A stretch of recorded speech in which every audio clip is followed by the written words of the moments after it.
مسا عليكم وكالة تيم سبورت يا كابتن. كابتن فضل بسام رئيس اللجنة الفنية في الاتحاد الفلسطيني لكرة الطائرة وعضو اتحاد مجلس إدارة. بتمسي عليك كمان مرة. ممكن تحدث عن البطولة الدوري أول نوصل كمرحلة بهاي المرحلة. تفضل. بسم الله الرحمن الرحيم. أولا شوف نرحب بكم على هذا اللقاء الحبيب. بالنسبة لكل موسم رياضي يقوم الاتحاد الفلسطيني ولجنة المسابقات بتنظيم بطولات الكرة الطائرة في للدرجة الممتازة وللدرجة الأولى والدرجة الثانية. فعندنا السنة الحالية 8 فرق في الدرجة الممتازة بنظام البطولة من دورين ذهابا وإياب. بيشارك في هذه البطولة 8 فرق، وهي اللي هي الصداقة، نادي الصداقة، خدمات جباليا، شباب جباليا، الأهلي الفلسطيني، الاتحاد الشجاعية، المجمع الإسلامي، الكرامة، بيت حنون. هذه 8 فرق. فوصل بدأ الدوري في 1/2/2016. فاليوم نهايته اللي هو نهاية الدور الأول. اليوم نهاية الدور الأول بين اللي هي في مباراة حاليا حتجرى حاليا بعد قليل بين اللي هي الصداقة وبين نادي خدمات جباليا على المركز الأول في الدور الأول. ويليه الأسبوع القادم اللي هو حيبدأ الدور الثاني اللي هو في الدرجة الممتازة، وكذلك حيبدأ بالنسبة للدور الأول للدرجة الأولى، والدرجة الأولى يشارك فيها 7 فرق وعلى ملاعب اللي هو صالة أبو يوسف النجار وملاعب سعد صايل.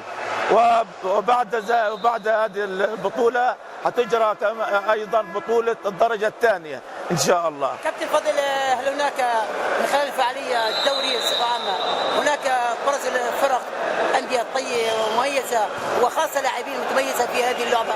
نعم. اخترنا شيء خاص. نعم، يعني السنة يتميز هذا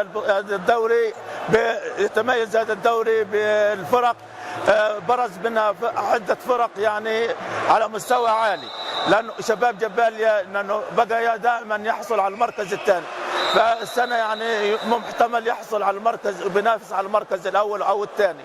ففي فرق برضو الاتحاد الشجاعية صدر بقى في منتصف الدوري الآن برضو ممكن بينافس. في عندنا فرق الكرامة طلعت من الدرجة الأولى السنة الماضية برضو مستوى كويس.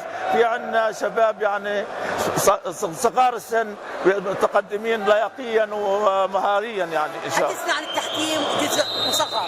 التحكيم يعني الحمد لله يعني يمكن جرى حوالي 28 مباراة لم يحدث فيها مشاكل او اخطاء، يعني انما اخطاء يعني لا تحسب، يعني اخطاء بسيطه ممكن لسوء الاضاءه بتبقى او انقطاع الكهرباء او حاجه يعني، لكن التحكيم الحمد لله. بالمناسبه انت اقتطاع الطيران والشغل الطيار الكهربائي، هل الصاله هي مؤهله للعبه الطائره في هذه؟ هي كانت غير مؤهله بدك الصراحه، الصاله غير مؤهله، انما قام الاتحاد بفضل الاخ رئيس الاتحاد ابو اسماعيل قام بصرف اللي هو ثمن الاضاءه، وقمنا بالاتحاد بنفس تركيب